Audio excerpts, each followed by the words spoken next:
Welcome back to Engicon academy students. और जो हमारा नेक्स्ट टॉपिक है उसमें हम देखेंगे टाइप्स ऑफ हीट्स को और साथ हम हीट कैपेसिटीज़ को देखेंगे। तो सबसे पहले शुरू करते हैं टाइप्स ऑफ हीट में। और टाइप्स ऑफ हीट में जो पहली चीज़ है वो है हमारे पास स्पेसिफिक हीट्स।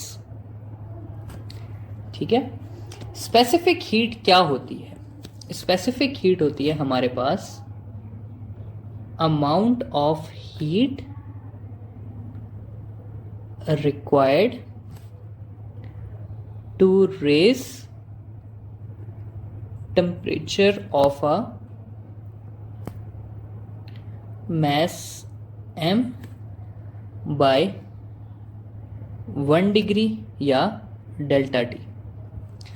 फॉर एग्जाम्पल अगर मैं कहूँ कि मैंने एक वाटर है 10 kg का और वो है 0 डिग्री पे, मैं उसे लेके आना चाहता हूँ 50 डिग्री पे, तो जो हीट मुझे चाहिए होगी वो कहलाएगी क्या? इसकी स्पेसिफिक हीट कहलाएगी। तो ये है बेसिकली कॉन्सेप्ट स्पेसिफिक हीट का। स्पेसिफिक हीट की अगर बात की जाए कि किस किस पे डिपेंड करती है, तो अगर हम इसकी डिपेंडेंसी देख लें तो ये हमारे पास डिपेंड करती है सबसे पहले मैस पे। कैसे मैस पे डिपेंड करती है? कंसिडर करें एक आपके पास 5 kg वाटर है और दूसरा जो है आपके पास 10 kg वाटर है।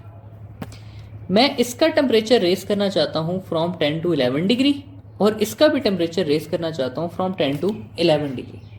तो किस में ज़्यादा हीट लगेगी? तो ऑब्वियस ही बात है कि मुझे 10 kg में ज़्यादा हीट लगेगी, यूज़ होगी। तो मैं लिख सकता हूँ कि हीट जो है वो डायरेक्टली प्रोपोर्शनल है मैस के। दूसरा केस ले लेते हैं। दूसरे केस में मैं क्या करता हूँ कि मैस सेम रखता हूँ। मैं कहता हूँ ये भी 5 kg है और दूसरा वाला पानी भी 5 kg है। मैं इसका टेम्परेचर रेस करना चाहता हूँ फ्रॉम 10 to 11, जबकि मैं इसका करना चाहता हूँ फ्रॉम 10 to 50। तो किस में ज़्यादा हीट लगेगी? 10 to 50 में ज़्यादा हीट लगेगी। तो मैं लिख सकता हूँ कि हीट जो हमें चाहिए होगी वो डायरेक्टली प्रोपोर्शनल है टेम्परेचर के। ठीक है, टेम्परेचर डिफरेंस के।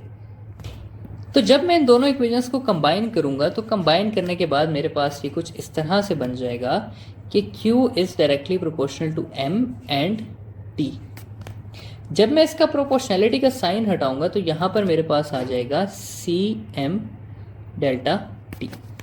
यहाँ पर जो ये Q है ये मेरे पास हीट सप्लाई है जिसको मैं स्पेसिफिक हीट कह रहा हूँ। ये T जो है ये मेरे पास चेंज इन टेम्परेचर है। ये M जो है ये मेरे पास मैस है और ये जो C है ये क्या है? हीट कैपेसिटी है। ठीक है, हीट कैपेसिटी हम आगे जाके पढ़ेंगे कि क्या चीज़ है और क्या नहीं है। ये थी हमारे पास स्पेसिफिक हीट। इसकी जगह हमसे कहा जा सकता है कि मोलर स्पेसिफिक हीट के बारे में बता दें।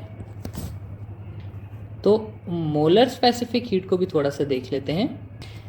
ये होता है heat required to raise temperature of n moles of a substance। तो अगर मैं इसकी इक्वेशन लिखूं तो मैं इस तरह से लिख सकता हूं कि Q is directly proportional to number of moles, Q is directly proportional to change in temperature। यहाँ पे जब मैं कांस्टेंट लगाऊंगा तो वो बन जाएगा Cn डेल्टा टी। और यहाँ पर जो ये C होगा ये क्या होगा? Molar heat capacity. वो पहले जो था वो सिंपल हीट कैपेसिटी था और ये है मोलर हीट कैपेसिटी। और ये जो N है ये है आपके पास क्या? Number of moles. ठीक है, तो ये है आपके पास कॉन्सेप्ट हीट कैपेसिटी का, मोलर हीट कैपेसिटी का, स्पेसिफिक हीट का और मोलर स्पेसिफिक हीट का। इस सब को अगर मैं समराइज करूं तो अभी तक मैंने ये सीखा कि एक होती है स्पेसिफिक हीट और दूसरी होती है molar specific heat. Specific heat को मैं इस तरह से लिखता हूँ कि Q is equal to MC delta T और इसको मैं ये लिखता हूँ NC डेल्टा टी। यहाँ पर जो C है ये मैं कहता हूँ कि ये है हीट कैपेसिटी और यहाँ पर जो C है उसको मैं कहता हूँ ये है मोलर हीट कैपेसिटी। यहाँ पे ना स्टूडेंट्स जो हीट कैपेसिटी का कॉन्सेप्ट है वो शुरू होता है कि भाई ये हीट कैपेसिटी क्या चीज़ होती है। तो हीट कैपेसिटी को देखते हैं। हीट कैपेसिटी जो है ना स्टूडेंट्स, उसको हम इस तरह से डिफाइन करते हैं कि amount of heat required to raise 1 kelvin temperature of a body of a 1 kg body. Example लेके चलते हैं। एग्जाम्पल में मैं कहता हूं कि एक तरफ हमारे पास पड़ा हुआ है वाटर, दूसरी तरफ पड़ा हुआ है हमारे पास आइस। अब वाटर की जो हीट कैपेसिटी है वो है 4200 जाउल पर केजी केल्विन, और आइस की जो हीट है वो है 2100 जाउल पर केजी केल्विन। यहां पर अगर आपको याद रखना है तो आप वाटर की याद रख लें 4200, और आइस का इस तरह से याद रख लें कि आइस की जो है वो वाटर के हाफ है। ठीक है, इसको मैं इस तरह से भी लिख सकता हूं कि 4.2 जाउल पर ग्राम केल्विन, और इसको मैं लिख सकता हूं 2.1 जाउल पर ग्राम केल्विन। अब इस 4200 का मतलब क्या है? इस 4200 का मतलब ये है कि to raise 1 kelvin temperature of 1 kg water मुझे कितनी हीट रिक्वायर होगी? मुझे 4200 जाउल हीट रिक्वायर्ड होगी। और to raise 1 kelvin temperature of 1 kg ice मुझे कितनी हीट रिक्वायर्ड होगी? मुझे 2100 जाउल्स हीट रिक्वायर्ड होगी। ठीक है, तो ये है जी इन दोनों में फ़र्क के किस तरह से क्या होता है। मज़ीद इसको मैं आगे आप लोगों को कराता हूँ स्पेसिफिक हीट्स को, और आगे चल के ज़रा इसकी डिपेंडेंसी देख लेते हैं। अगर डिपेंडेंसी की बात की जाए तो स्पेसिफिक हीट्स की इक्वेशन जो है वो है मेरे पास Q by m delta T, या मैं लिख सकता हूँ Q by n delta T. लेकिन जो स्पेसिफिक हीट है वो doesn't depend upon Q, M, N and delta T. इसका रीज़न क्या है? इसका रीज़न ये है कि क्योंकि ये इस इक्वेशन का कांस्टेंट है, तो इसलिए कांस्टेंट अपनी इक्वेशन में आने वाली किसी चीज़ पे डिपेंड नहीं करता। तो फिर सवाल ये है कि ये डिपेंड किस पे करता है? तो ये सिर्फ और सिर्फ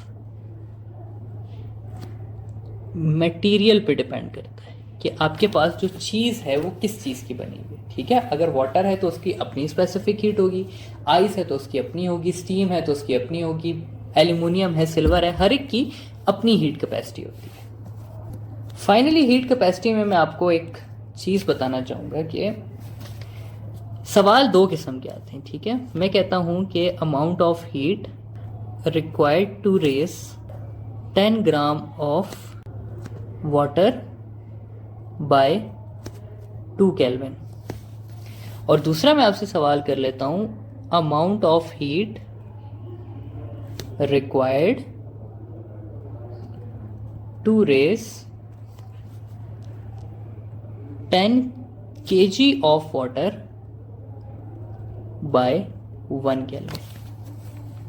अब ना यहाँ पर स्टूडेंट्स ये बात इंपॉर्टेंट है कि आपने देखना है कि आपको जो दिया हुआ है वो ग्राम्स में है या वो केजी में है।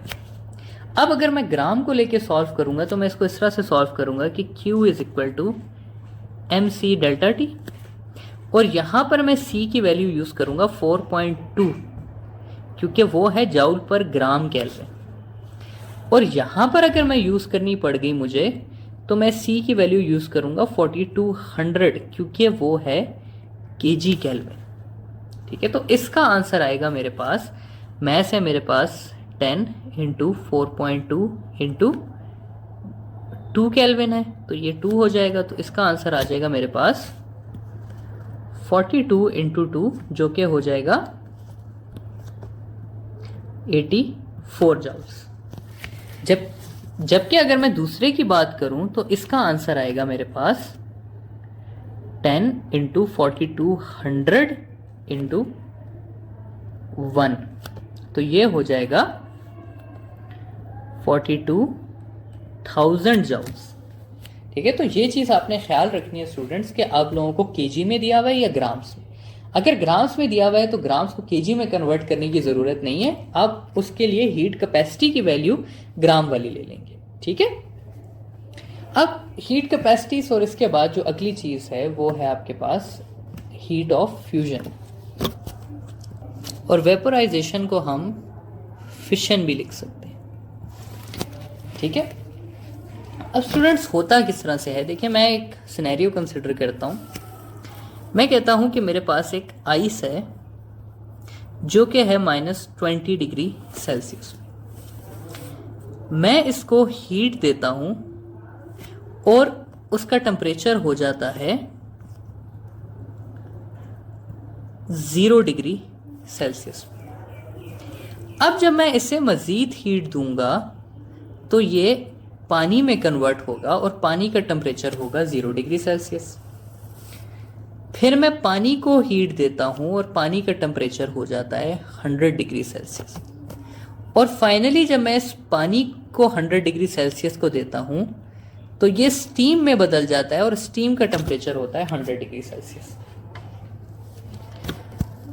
यहाँ पर जो स्टूडेंट्स मैंने हीट दी, ये वाली जो हीट थी वो इक्वल थी mc डेल्टा टी के, और यहाँ पर c मुझे लगाना था आइस का।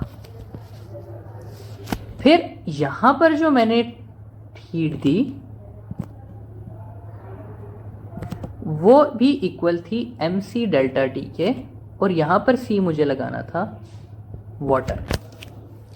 और इन दोनों में अगर आप देखें तो टेम्परेचर चेंज हो रहा है, यानी कि -20 से 0 हो रहा है और फिर 0 से 100 हो रहा है। अब आप यहां पर ये देखें स्टूडेंट्स कि जब मैंने 0 डिग्री आइस को और हीट दी, इसको मैंने जब हीट दी तो इसका टेम्परेचर राइज नहीं हुआ, इसकी स्टेट चेंज हुई। तो इस हीट को हम कहते हैं लेटेंट हीट ऑफ फ्यूजन। ठीक है, यानी कि वो हीट जो मैं दे रहा हूं 0 डिग्री पे आइस को टू कन्वर्ट इट्स स्टेट, वो कहलाती है लेटेंट हीट ऑफ फ्यूजन। फिर अगर आप यहां पर देखें स्टूडेंट्स तो यहां पर भी आपको नजर आएगा कि मैं हीट दे रहा हूं लेकिन टेम्परेचर चेंज नहीं हो रहा, स्टेट चेंज हो रही है। तो इसको कहा जाता है लेटेंट हीट ऑफ वेपोराइजेशन। ठीक है, तो मैं इसको समराइज करके ये लिख सकता हूं कि heats that changes the state without increasing the temperature are called as latent heats। ऐसा होता क्यों है? ऐसा इसलिए होता है कि ये हीट मॉलिक्यूलर बॉन्ड्स को ब्रेक करने में, इंटरमॉलिक्यूलर फोर्सेस को ब्रेक करने के लिए यूज हो रही होती है। अब आगे जाते हैं और ज़रा देख लेते हैं कि भाई इनकी इक्वेशंस क्या हैं। तो बात कर लेते हैं लेटेंट हीट ऑफ फ्यूजन की और लेटेंट हीट ऑफ फिशन की या वेपोराइजेशन की। अच्छा, चाहे आपके पास लेटेंट हीट ऑफ फ्यूजन हो वो डायरेक्टली प्रोपोर्शनल है मास के, और चाहे आपके पास वेपोराइजेशन हो वो भी इक्वल है मास के। यहाँ पर आपके पास जो कांस्टेंट लगता है वो इक्वल होता है LF यानी लेटेंट हीट ऑफ फ्यूजन के, और यहाँ पर जो कांस्टेंट लगता है वो इक्वल होता है LV के यानी कि लेटेंट हीट ऑफ वेपोराइजेशन की। अगर मैं बात करूं वाटर की तो फॉर वाटर LF जो होगा वो इक्वल होता है 336,000 जाउल पर केजी के। और अगर मैं बात करूं LV की, यानी कि लेटेंट हीट ऑफ वेपोराइजेशन की, तो वाटर के लिए वो इक्वल होता है 2.2 मिलियन के जाउल पर केजी। इसका मतलब क्या है कि फॉर 1 kg ऑफ वाटर मुझे इतनी ज़्यादा हीट चाहिए to convert it into water. इसको बल्कि लिख देता हूँ फॉर 1 kg ऑफ आइस के लिए, और फॉर 1 kg ऑफ वाटर मुझे इतनी हीट चाहिए to convert it into steam. अब इस सारे कॉन्सेप्ट को समराइज करने के लिए मैं आप लोगों से एक सवाल करता हूं। सवाल कुछ इस तरह से है कि an ice is at -30 degree Celsius, how much heat is required to convert it into water at 20 degree Celsius? Specific heat आपको दी हुई है, सॉरी हीट कैपेसिटी आपको दी हुई है, आइस की आपको दी हुई है C, और वाटर की आपको दी हुई है C डैश। ऑप्शंस में आपके पास है Q is equal to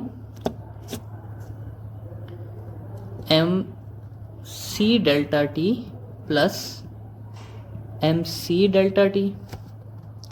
be option है आपके पास ML plus MC delta T। C option है आपके पास MC delta T plus ML plus MC delta T। और डी ऑप्शन है आपके पास, बल्कि इसको कर देते हैं ये और इसको कर देते हैं MC delta T plus ML plus MC delta T। ये है आपके पास ऑप्शंस। अब देखिए स्टूडेंट, इसको ना समझने के लिए क्या है कि आपको अपने जहन में फिगर लानी पड़ेगी। एक आइस है जो कि पड़ी हुई है -30 डिग्री सेल्सियस पे। पहले ये कन्वर्ट होगी आइस एट 0 डिग्री सेल्सियस, फिर ये कन्वर्ट होगी वाटर एट 0 डिग्री सेल्सियस, और फिर ये कन्वर्ट होगी वाटर एट 20 डिग्री सेल्सियस। तो इस पॉइंट पे जो मैं इसको हीट दूंगा वो इक्वल होगी MC डेल्टा T की। इधर जो हीट दूंगा वो इक्वल होगी ML के, और इधर जो हीट दूंगा वो होगी MC डैश डेल्टा T के। क्यों? क्योंकि यहां पर मुझे heat capacity of water use करनी है। तो टोटल हीट जो है वो इन तीनों को ऐड करने से मिलेगी। तो ये जो है ये क्या हो जाएगा, मेरे पास इसका आंसर हो जाएगा। तो ये था हमारे पास कॉन्सेप्ट हीट कैपेसिटी का और साथ ही लेटेंट हीट्स का। लेटेंट हीट्स के बाद अगली चीज हम देख लेते हैं जरा सा पावर एंड हीट को, क्योंकि पावर और हीट के सवाल हमसे बार बार पूछे जा रहे हैं। देखिए स्टूडेंट्स, पावर जो है वो इक्वल होता है हमारे पास work done per unit time के। वर्क की जगह मैं हीट भी लिख सकता हूं, क्योंकि वर्क और हीट दोनों फॉर्म ऑफ एनर्जीज हैं। तो मैं इसको लिख सकता हूं हीट पर यूनिट टाइम, या मैं इसको लिख सकता हूं Q/T। तो ये जो इक्वेशन है ना स्टूडेंट्स के power is equal to Q/T, ये आपके लिए बड़ी इंपॉर्टेंट है। क्यों इंपॉर्टेंट है? क्योंकि इसकी मुख्तलिफ फॉर्म्स हो सकती है। इसकी एक फॉर्म ये हो सकती है कि power is equal to ML/T, अगर आप कंसिडर कर रहे हैं लेटेंट हीट्स को। इसकी एक फॉर्म हो सकती है power is equal to MC delta T/T। इसकी एक फॉर्म हो सकती है power is equal to NC delta T/T, या जो भी हीट हो हम इस पावर को कन्वर्ट कर सकते हैं। एक सवाल कर लेता हूं आप लोगों से, पिछले पास पेपर का सवाल है। सवाल कुछ इस तरह से है कि 100 वॉट हीटर इस बल्कि 100 what heater heats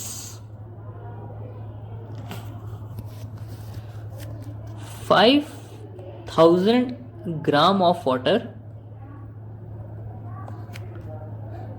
for 5 minutes.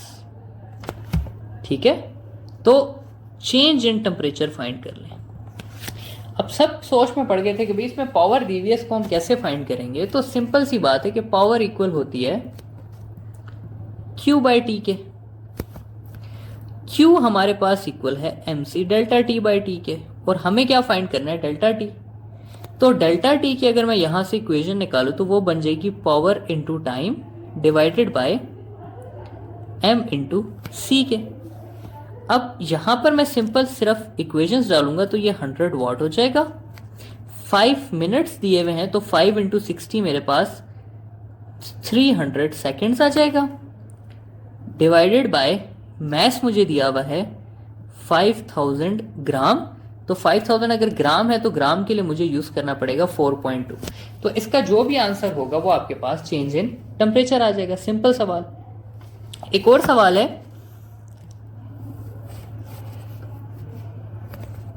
सवाल कुछ इस तरह से है कि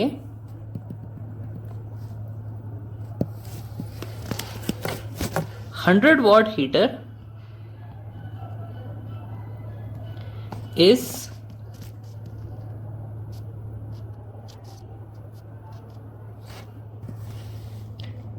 turned on for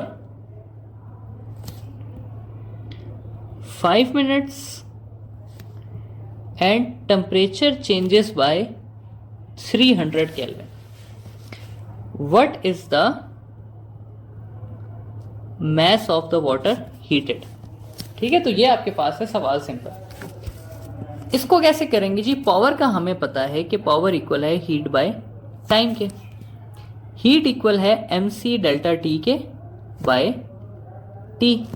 यहां पर हमें इन्होंने क्या क्या दिया हुआ है देख लेते हैं। हमें पावर दी हुई है, C दिया हुआ है, डेल्टा T दिया हुआ है और T भी दिया हुआ है। हमें सिर्फ क्या फाइंड करना है, हमें मैस फाइंड करना है।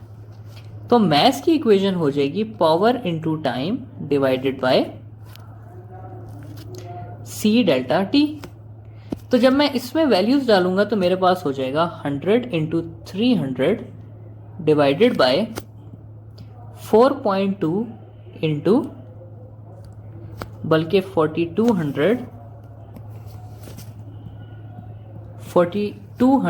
इंटू 300। ये 300 से गया, ये 0 इससे गए, तो आंसर मेरे पास आ जाएगा 1/42 kg। ठीक है, तो ये हो जाएगा इसका आंसर। तो इस तरह के सवाल अगर आपको आए तो आप लोगों ने ख्याल रखना है कि पावर कुछ भी नहीं है, just simply heat by time है। तो हीट में आपको जो भी चीज़ दी हो आप वहाँ से निकाल सकते हैं। फाइनली एक चीज़, छोटा सा टॉपिक है, वो देख लेते हैं थर्मल कंडक्टिविटी का। तो थर्मल कंडक्टिविटी के लिए जो हमें हीट रिक्वायर्ड होती है वो इक्वल होती है हमारे पास K A डेल्टा T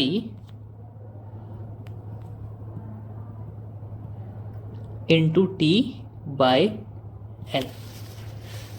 यहां पे ये जो K है स्टूडेंट्स, ये आपके पास कांस्टेंट है और ये मटेरियल पे डिपेंड करेगा। जो A है वो आपके पास एरिया ऑफ सब्सटेंस है, जो डेल्टा T है वो टेम्परेचर डिफरेंस है, T जो है वो आपके पास टाइम ऑफ हीटिंग है और L जो है वो क्या है आपके पास लेंथ है। ये है क्या चीज स्टूडेंट, ये मैं आपको समझाया। तो मैं कहता हूं मेरे पास एक बॉक्स पड़ा हुआ है, मैं इसको यहां से हीट करना शुरू करता हूं और मैं देखता हूं कि कितनी देर में इसकी हीट यहां पे पहुंचेगी। तो ये जो हीट मैं कर रहा हूं ये Q के इक्वल है।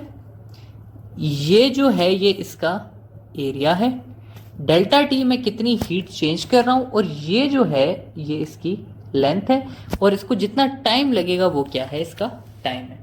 तो ये है बेसिकली आपके पास थर्मल कंडक्टिविटी। आपसे पूछी नहीं जाती, कभी कभार पूछ लेते हैं कि थर्मल कंडक्टिविटी और लेंथ का आपस में क्या रिलेशन है, तो इनवर्स है, एरिया का क्या है, डायरेक्ट है, और टाइम का क्या है, डायरेक्ट है। ठीक है, तो ये आपके पास थर्मल कंडक्टिविटी की थोड़ी सी डिस्कशन हो गई। यहाँ पर हमारे पास टाइप्स ऑफ हीट का टॉपिक ख़त्म हुआ।